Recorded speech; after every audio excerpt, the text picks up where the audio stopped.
अपन कक्षा 12वीं विज्ञान फिर से शुरू करने जा रहे हैं इसमें। और कल अपन ने देखा था इसमें कि जो लैंगिक जो प्रजनन अलैंगिक जो प्रजनन होता है पौधों में, ठीक है, प्रजनन पढ़ रहे थे उसमें, और अलैंगिक प्रजनन में जितने भी विधियां थी वो सारी कंप्लीट कर ली थी इसमें। अब चलते अपन कि इन लैंगिक और अलैंगिक प्रजनन के अलावा पौधों में और किन प्रकार से नए जीवों को उत्पन्न करने के लिए कौन कौन सी विधियां पाई जाती है। उन विधियों में अपन ने लिखा था अलैंगिक प्रजनन लिखा था, उसमें एक कायिक प्रवर्धन लिखा था और एक लिखा था लैंगिक प्रजनन। लैंगिक प्रजनन अपन अगले चैप्टर में पढ़ेंगे। इसके पहले अपन ने अलैंगिक जो प्रजनन होता है और उनमें कौन कौन सी विधियां उनके प्रकार सारे पढ़ लिए थे। अब अपन पढ़ रहे हैं कि इन दोनों लैंगिक और अलैंगिक प्रजनन के अलावा पौधों में और कौन कौन से विधियों द्वारा प्रजनन कराया जा सकता है या स्वयं ये करते हैं। तो एक होता है, इसमें अपन ने लिखा था कि जो कायिक प्रवर्धन होता है या कायिक प्रजनन होता है, उस विधि के द्वारा पौधे प्रवर्धन या प्रजनन कर सकते हैं। होता क्या है वास्तव में, जो कायिक प्रवर्धन होता है ये या कायिक प्रजनन होता है वो होता क्या है। तो कायिक प्रवर्धन या कायिक जो प्रजनन होता है उसमें कायिक भाग जो होगा पौधे का, कायिक से मतलब होता है शरीर का अन्य कोई भाग, किन चीजों को छोड़कर जो लैंगिक अंग होते हैं उन अंगों को छोड़कर पौधों के जो अन्य भाग होते हैं वो प्रजनन करते हैं। अब लैंगिक जो इकाइयां होती है उनको छोड़कर या लैंगिक अंगों को छोड़कर पौधों में लैंगिक अंग होता है पुष्प, ठीक है, या अलैंगिक विधियां जो जितनी होती है उनको भी छोड़कर, तो उनको छोड़कर कौन से ऐसे भाग हो गए कि पौधे का जो अन्य भाग होते हैं शरीर के वो प्रजनन करते हैं और वो कायिक भाग होते हैं। कायिक भाग मतलब होता है कि शरीर के कोई दूसरी इकाइयां होती है वो विकसित होती है और विकसित होकर के एक नया जीव तैयार करती है, नया पौधा तैयार करती है पौधा में, ठीक है। तो देख रहे हैं अपन पौधों में आगे इसमें कायिक प्रवर्धन।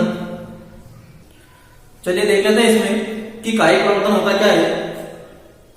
वह प्रजनन जिसमें पौधे के लैंगिक अंगों को छोड़कर उसके शरीर के मतलब पादप शरीर के अन्य भाग एक प्रवर्धन की भांति कार्य करते हैं। प्रवर्धन की भांति का कार्य करने का मतलब होता है कि परिवर्तन होकर उसमें कुछ बनना और बन करके एक नए जीव को उत्पन्न करना, तो प्रवर्धन की भांति कार्य करते हैं तथा क्या करते हैं, विभाजित होकर एक नए पौधे को जन्म देते हैं। उससे कायिक प्रवर्धन या कायिक जनन कहते हैं। अब पौधों में कायिक जनन कौन कौन से होते हैं, कायिक भाग कौन कौन से होते हैं वो अपन देख लेते हैं कि पौधों में जो कायिक भाग होते हैं वो होता है जड़, तना, पत्तियां, ठीक है, ट्यूबर भी होते हैं, ठीक है, जड़, तना, पत्तियां, ट्यूबर, ये सारे जो भाग होते हैं ये कायिक भाग होते हैं। और प्रजनन जो अंग होता है वो होता है पौधों में पुष्प। लेकिन पुष्प का अपन ने ये बोला है कि जो लैंगिक अंगों को छोड़ करके जो शरीर के अन्य भाग होते हैं वो प्रवर्धन की भांति कार्य करते हैं और प्रवर्तित होकर के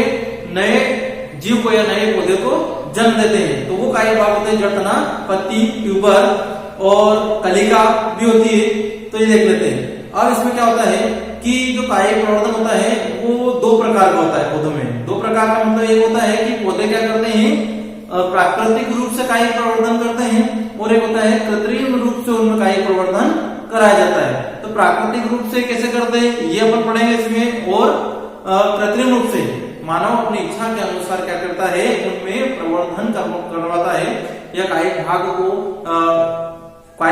को अलग निकाल करके या कायिक भाग से पौधे के प्रवर्धन की विधि करवाता है। तो वो दोनों देख लेते हैं अपन। इसमें लिखा है कायिक प्रवर्धन के प्राकृतिक कायिक प्रवर्धन होता है और एक होता है कृत्रिम कायिक प्रवर्धन।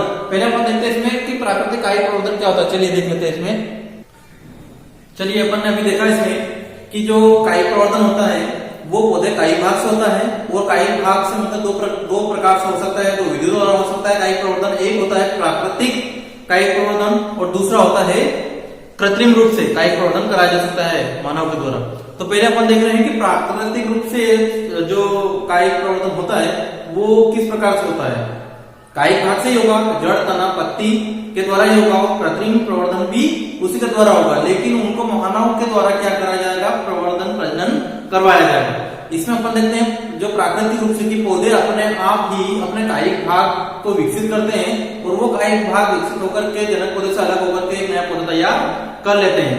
पहले अपन देखते हैं इसमें कि जो कायिक प्रवर्धन होता है प्राकृतिक रूप से वो किस प्रकार से होता है। सबसे पहले अपन देखते हैं इसमें जड़ों द्वारा पौधों में प्राकृतिक कायिक प्रवर्धन कैसे होता है। तो जड़ों द्वारा किस प्रकार से होता है कि इसकी जो जड़ें होती हैं कायिक प्रवर्धन अगर करवाया जाता है किसी पौधे में, तो वो जड़ें अपने आप ही, पहले तो अपन देख लेते हैं कि प्राकृतिक कायिक प्रवर्धन क्या होता है। सॉरी, वह प्रवर्धन जिसमें पौधे का जो कायिक भाग अपने आप कायिक जनन करता है, प्राकृतिक कायिक प्रवर्धन कहलाता है। ठीक है, आगे इसमें देखते हैं अपन कि ये निम्न प्रकार का हो सकता है। अब निम्न प्रकार से हो सकते हैं, पहले अपन कायिक भाग कौन सा देख रहे हैं कि जड़ों के द्वारा किस प्रकार से प्राकृतिक कायिक प्रवर्धन करता है। तो जड़ों के द्वारा किस प्रकार से करेगा, कुछ जड़ों में क्या गुण पाया जाता है अलग अलग, तो इनमें ऐसा कुछ जड़ों में गुण पाया जाता है कि जड़ों में अपस्थानिक कलिकाओं को उत्पादन करने की क्षमता पाई जाती है। किसी पौधे के जड़ों में अपने आप ही जो अपस्थानिक जड़ें होती हैं उनमें कलिकाएं उत्पन्न करने की क्षमता होती है। वो जो अपस्थानिक जड़ें हैं उनमें समूह के रूप में कलिकाओं का निर्माण होगा और वो कलिकाएं आगे चल करके विकसित होगी और एक नए पौधे को जन्म देगी। तो अपन ने देखा इसमें कि प्राकृतिक जो कायिक प्रवर्धन होता है उसमें जो जड़ होती है कायिक भाग पौधे का, उस जड़ में क्या होता है अपस्थानिक, दो प्रकार की जड़ें होती हैं, एक होती है मूसला जड़ें और एक होती है अपस्थानिक जड़ें। तो अपस्थानिक जो जड़ें होती हैं वो प्राथमिक और द्वितीयक लास्ट क्या करती है, नई जड़ें उत्पन्न करती है। उन जड़ों में जो कलिकाएं उत्पन्न होती है वो कलिकाएं क्या होती है, प्राकृतिक रूप से अपने आप बनी हुई कलिकाएं होती है और वो आगे चल करके क्या होती है, विकसित होकर के एक नया जीव या नया पौधा तैयार करती है। किस प्रकार के पौधों में पाई जाती है जब कलिकाएं बनती है, जो प्राकृतिक रूप से अपस्थानिक जड़ों में जो कलिकाएं बनती है वो बनती है सतावर, डहेलिया, शकरकंद की जो जड़ें होती हैं इस प्रकार का प्रजनन करती है। तो जड़ों द्वारा देख लिया अपन ने। अब अपन देखते हैं इसमें जो अगला भाग होता है कायिक भाग कौन सा होता है, तनों द्वारा। तनों में अपन उसके प्रकार पढ़ेंगे। तनों द्वारा किस प्रकार से होता है कि कुछ पौधे के जो तने होते हैं वो अपने आप ही अपने शरीर के ऊपर क्या कर लेते हैं, नई कलिकाएं या कुछ ऐसे भाग विकसित करते हैं, वो भाग क्या करते हैं, नए पौधे को जन्म देते हैं। लेकिन इसमें तने तीन प्रकार के होते हैं, ये अपन ने 11th में भी पढ़ा था। तीन प्रकार के कौन कौन से होते हैं, एक होते हैं भूमिगत तने, एक होते हैं वायवी तने और एक होते हैं अर्धवायवी तने। वो तीनों तनों के प्रकार में अपन इसमें पढ़ लेंगे। तो दूसरा भाग कौन सा है, तनों द्वारा प्राकृतिक जो कायिक प्रवर्धन होता है वो किस प्रकार से होता है, चलिए देख लेते हैं इसमें तनों द्वारा। चलिए देखते हैं अपन इसमें कि एक अपन देखा जड़ों के द्वारा किस प्रकार से अपने आप जो होता है प्राकृतिक रूप से कायिक प्रवर्धन होता है, वो अपन ने देख लिया था इसमें प्राकृतिक कायिक प्रवर्धन में। अब अपन देख रहे हैं कि कायिक भाग कौन सा दूसरा वाला होता है, तना। तना जो होता है वो एक कायिक भाग होता है पौधे का, और उस तने के द्वारा क्या होता है, एक नए संतति की उत्पत्ति कैसे होती है। तो तने के द्वारा किस प्रकार से होती है ये अपन देख लेते हैं। क्या होता है इसमें कि जो तना होता है उनमें प्रकार भी है और आगे प्रकार के द्वारा इनके प्रकार कितने होते हैं और इनमें क्या क्या संरचनाएं होती है इन तनों में, उसके हिसाब से देखते हैं कौन कौन से पौधों में होता है कायिक प्रवर्धन तनों के द्वारा। तो तनों के द्वारा होता है, लिख भी सकते हैं अपन इसमें कि वह प्रजनन जिसमें पौधे का जो सामान्य रूपांतरित तना होता है वो विकसित होकर के आगे चलकर एक नया पौधा या नया जो संतति है उस मात्र पौधे से अलग होकर के तैयार कर सकती है। और तनों में किस प्रकार से कुछ कलिकाएं उत्पन्न होगी उस तनों में, और उस तनों के द्वारा अनुकूल जब समय आएगा तो अब अनुकूल समय में क्या करेगा, वो तना वृद्धि करेगा, वृद्धि प्रजनन करेगा और आगे चल करके एक नया जीव या नया संतति या नया पौधा बना लेगा। तो अपन लिख सकते हैं इसमें कि तनों का द्वारा किस प्रकार से होता है प्राकृतिक कायिक प्रवर्धन, कि जिसमें क्या होता है कि कोई जो तने होते हैं वो सामान्य रूपांतरित जो तने होते हैं वो आगे चल करके विकसित होंगे अनुकूल समय में, और विकसित होकर के क्या करेंगे, एक नए पौधे को जन्म देंगे। और इसमें तना के प्रकार हम देख सकते हैं आगे अलग अलग प्रकार के होते हैं, तीन प्रकार के होते हैं सामान्य रूप से। वो कौन कौन से होते हैं कि एक होता है भूमिगत तना। अब भूमिगत तनों में अपन देख सकते हैं, आलू का उदाहरण देख सकते हैं, और उसका अनुकूल समय आने पर जब सीजन आएगा उसका, तब उस तने को अगर एक एटमॉस्फेयर ऐसा मिलेगा वातावरण उसके हिसाब से, तब वो विकसित होगा अनुकूल स्थिति में। ठीक है, ऐसे दूसरा एक अपन ने देखा इसमें लिखा है कि एक होता है अर्धवायवी तनों द्वारा। तो अर्धवायवी तना मतलब क्या होता है, आधा वायवी भाग होगा उसका और आधा होगा भूमिगत भाग। तो भूमि में भी रहेगा वो और आधा भाग उसका रहेगा वायु में। तो अर्धवायवी तनों के द्वारा भी हो सकता है प्राकृतिक कायिक प्रवर्धन। तनों में अगर देखते हैं तो प्रकार इसके, और लास्ट इसमें एक आएगा कि वायवीय तनों के द्वारा। तीन प्रकार के, पहला अपन ने देखा एक होता है भूमिगत तना, अर्धवायवी तना और तीसरा होता है वायवी तना। इन तनों के द्वारा कौन कौन से, ये अपन तीनों को डिटेल में पढ़ेंगे अभी। तो अपन ने देखा पहला कौन सा देखा था इसमें जो प्राकृतिक रूप से कायिक प्रवर्धन करते हैं, ये देखा अपन ने जड़ों के द्वारा होता है, जड़ें अपने आप विकसित होती है, उनमें कुछ अविस्थानित जड़ों के ऊपर कलिकाएं बनती है और क्या करता है, नए पौधे को जन्म देते हैं। सतावर, डहेलिया और शकरकंद उदाहरण अपन ने देखा था इसमें। अब अपन देख रहे हैं इसमें कि तनों के द्वारा तने भी होते हैं, काई भाग और पत्तियां भी होती है। पत्तियों में भी पढ़ेंगे अपन। तो तनों में भी क्या होता है, ये 3 प्रकार होते हैं तनों के। कौन कौन से होते हैं? एक अपन ने देखा भूमिगत तना, दूसरा अर्धवायु तना और तीसरा अपन ने देखा इसमें वायु तना। ठीक है, तनों के द्वारा कौन सा होता है कि रूपांतरित जो तना होते हैं, बदले हुए तना जो होते हैं या सामान्य जो तना होते हैं, आगे चलकर के विकसित होंगे और विकसित होकर के एक नए पौधे को जन्म देंगे। और ये अलग अलग प्रकार से किन किन पौधों में होता है। तो प्रकार देख लेते हैं पहले कि भूमिगत तना कौन से हैं, कौन से पौधे के होते हैं और वो किस प्रकार से जो प्राकृतिक कायिक प्रवर्धन होता है वो करते हैं। तो पहले अपन देखते हैं भूमिगत तनों द्वारा। ठीक है, किसके प्रकार में देख रहे हैं अपन? तनों के द्वारा। और कौन सा? प्राकृतिक कायिक प्रवर्धन। देख लेते हैं इसमें कि भूमिगत तनों द्वारा कौन सा। चलिए चलो अपन देख लेते हैं इसमें कि जो तनों के द्वारा होता है कायिक प्रवर्धन प्राकृतिक रूप से वो किस प्रकार से होता है। तो अपन ने तनों के द्वारा देखा था कि अपने आप तने जो होते हैं, सामान्य तने या जो रूपांतरित तने होते हैं, वो विकसित होकर के नए पौधे को जन्म देते हैं। इस प्रकार देखे थे अपन ने भूमिगत तना, अर्धवायु तना और वायु तना। सबसे पहले अपन देख रहे हैं इसमें कि जो भूमिगत तनों के द्वारा होता है वो प्राकृतिक रूप से कायिक प्रवर्धन कैसे होता है, कैसे करते हैं वो, बिना किसके, ना तो लैंगिक जनन कर रहे हैं और ना ही क्या कर रहे हैं, वो अलैंगिक जनन कर रहे हैं। अलैंगिक जनन अपन ने पढ़ लिया है किसमें होता है, और जो लैंगिक जनन होगा अगले उसमें पढ़ेंगे चैप्टर में। अभी अपन पढ़ रहे हैं कायिक प्रवर्धन। तो देखते हैं इसमें कि भूमिगत तनों के द्वारा क्या किससे होता है, किस प्रकार होता है। क्या होता है कि जो भूमिगत तने होते हैं उनमें क्या होता है, सामान्य रूप से जब प्राकृतिक पर्यावरण में कुछ बदलाव आता है, जब पौधा विकसित होता है, भूमिगत तनों वाले जो पौधे होते हैं वो विकसित होते हैं, तो एक समय के बाद, निश्चित समय के बाद क्या होते हैं, वो तने अपने आप ऐसे पड़े रहते हैं भूमि के अंदर। और जब अनुकूल परिस्थिति आएगी, उनके हिसाब से परिस्थिति आएगी, उनके हिसाब से पर्यावरण आएगा, तब वो क्या करेंगे, पौधे विकसित होंगे। ठीक है, जैसे कि अपन देखते हैं उसमें आलू है, ठीक है, लहसुन है और अदरक है, हल्दी, ये सारे जो भी ये कंद है, शल्ककंद है, प्रकंद है, इनमें किस प्रकार से होगा, भूमिगत तने होते हैं ये। इनके जो परिस्थिति रहेगी, प्रतिकूल परिस्थिति रहेगी, तब इनमें क्या होगा कि ये जो इनके वायवीय प्ररोह होंगे, प्ररोह भाग होगा वायवीय, वो सूख करके नष्ट हो जाता है। अब बचा क्या होता है, उसमें भूमिगत तना बचा होता है। जब अनुकूल परिस्थिति आएगी तब वो भूमिगत जो तना बचा हुआ है उनसे कलिकाएं विकसित होगी और कलिकाएं विकसित होकर एक नया पौधा तैयार करती है।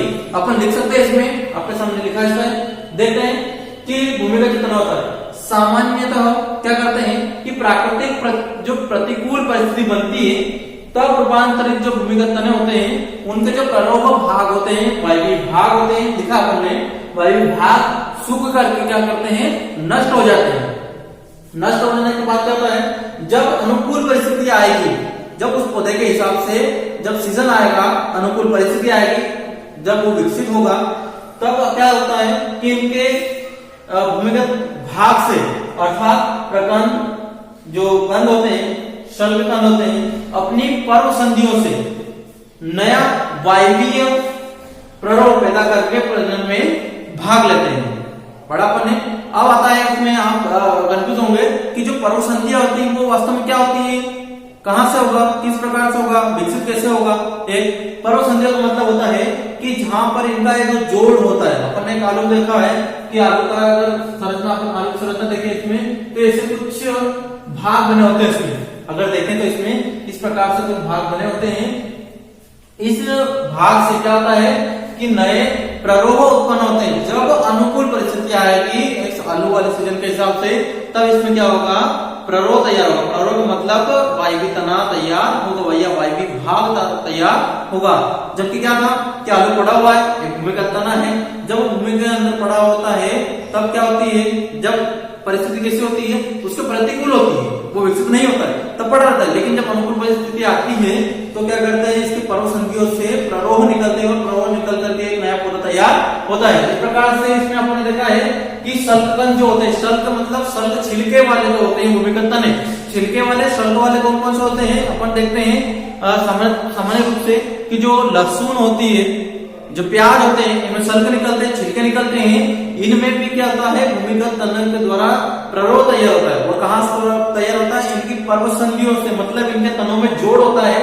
मान लो ऐसा एक है और इसमें जोड़ है इस प्रकार से, तो इन जोड़ से, संधि मतलब जोड़, तो और पर्व मतलब बीच में जो जगह होती है खाली स्थान, और उस खाली स्थान को जोड़ने वाले जो स्थान होता है वो होता है संधि, और वो एक जो खाली स्थान है वो पर्व कहलाता है। तो पर्व संधियों के कहां पर होगा, यहाँ पर दो पर्व है मान लो, ये खाली स्थान है और यहाँ पर जो जोड़ दिखाई दे रहा है ये पर्व संधि कहलाएगा। तो इन पर्व संधियों से क्या होगा, नया प्ररोह तैयार होगा और वो प्ररोह प्रजनन में भाग लेगा, वो आगे चल करके क्या होगा, विकसित होगा और नया पौधा तैयार करेगा। तो अपन देख सकते हैं इसमें इसको उदाहरण लिखे, आलू लिखा है, प्याज लिखा है, लहसुन है, अदरक है, हल्दी है, ये आपके जिमीकंद वगैरह इनमें भी अपन लिख सकते हैं उदाहरण में।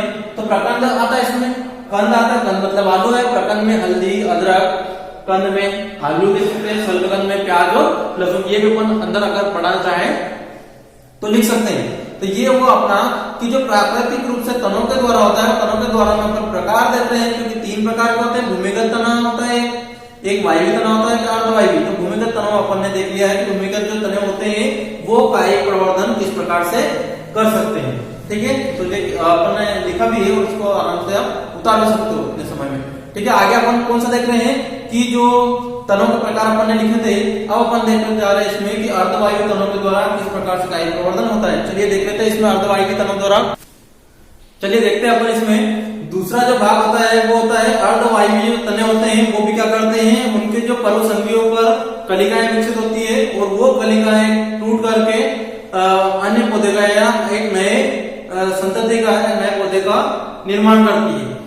देखते हैं इसमें कि जो भूमिगत तने होते हैं, भूमिगत तनों के समान ही अर्धवायु तने होते हैं, उनमें भी संधियां पाई जाती है, संधि मतलब पर्व संधियां पाई जाती है, और उन संधि पर जो कलिकाएं होती है विकसित होती है, वो कलिकाएं यदि किसी कारण से टूटती है और टूट करके एक अनुकूल स्थान पर गिरती है, तो वहां पर उस कलिका से एक नया पौधा तैयार होगा, या जो अर्धवायु तने वाले जो पौधे होंगे वो तैयार होंगे।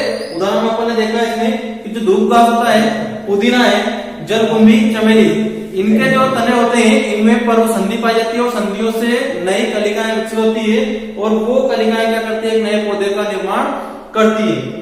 जैसा कि भूमिगत अपन तने जो होते हैं ऐसे ही अर्धवायु तने होते हैं, और ऐसे ही अपन देखते हैं इसमें वायवीय तने। तो वायवीय तनों में क्या आता है, वायवीय तनों में अपन देखते हैं इसमें कौन सा उदाहरण आएगा, वायवीय तनों में अगर देखेंगे तो गन्ने का उदाहरण लेंगे, और उसमें संधियां होती है, पर्व भी होते हैं, और उस पर्व से कलिका विकसित होती है बहुत सारी, और वो कलिकाएं आगे चल करके एक नए पौधे का निर्माण करती है। किस प्रकार से करती है, जैसा अपन ने देखा था कि जो भूमिगत तन होते हैं, भूमिगत तनों में अपन ने आलू का उदाहरण देखा था, शल्ककंद में देखा था, प्रकंद में देखा था, और कंद में भी देखा था, घनकंद भी, जिमीकंद, कार्म इसमें भी होता है।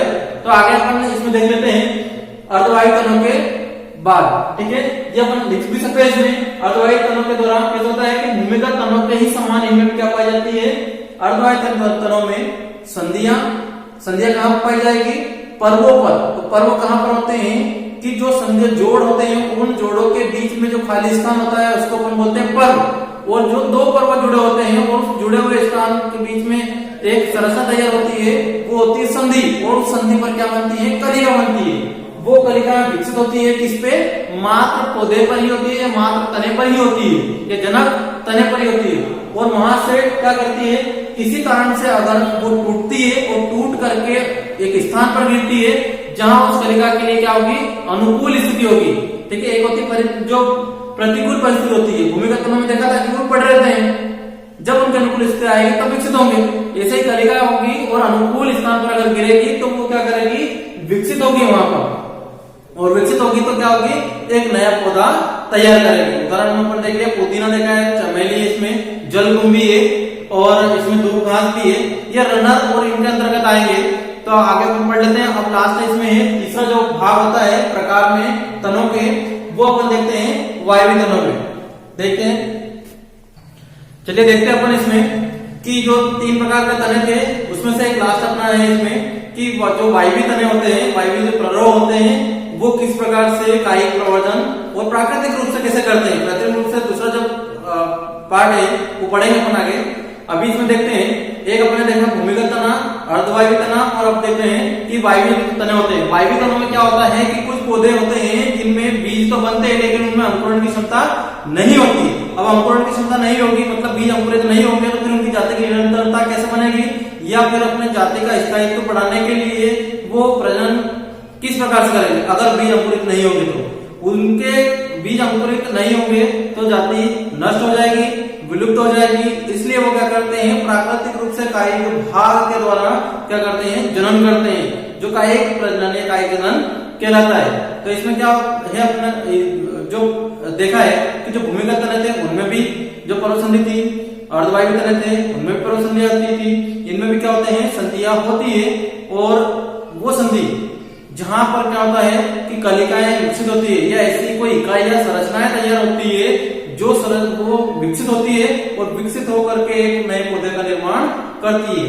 चलिए देख लेते हैं कि क्या होता है इसमें। कुछ पौधों के जो बीज होते हैं उनमें अंकुरण क्षमता नहीं पाई जाती है या वे निषेचन नहीं कर पाते हैं, उनमें अंकुरण भी होगा मान लो, और अंकुरण होने के बाद वो विकसित होगा और उसमें फूलों का निर्माण होगा, क्योंकि लैंगिक जो अंग होता है पौधे का फूल होता है, लेकिन उनमें निषेचन की क्षमता नहीं होगी। फिर फूल का भी निर्माण हुआ है लेकिन निषेचन क्षमता नहीं होगी, फिर अगला पौधा है, अगला बीज कैसे बनेगा।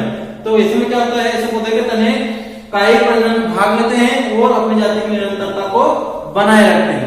अब इनमें भी अपन उदाहरण देख रहे हैं कि जो गन्ना होता है, अमरबेल होता है, गन्ने में भी अपन ने देखा कि छोटे छोटे जो पर्व होते हैं, जो पेड़ होती है उनमें, और उन पेड़ों के बीच में या पर्वों के बीच में जो संधि वाला स्थान होता है, उस संधि वाले स्थान पर क्या होती है, कलिका विकसित होती है, और वो कलिका क्या करती है, आगे चल करके एक नए पौधे का निर्माण करती है। अमरबेल में भी देखा, अमरबेल में भी जगह जगह जो होती है बीच में संधि होती है पर्वों के बीच में, और वहां से क्या होती है, नई शाखा या नई कलिका का निर्माण होता है या एक नई संरचना का निर्माण होता है, और वहां से क्या होता है, एक नई अमरबेल का, ये नई शाखा का, नई डाली का, नए पौधे का निर्माण होता है।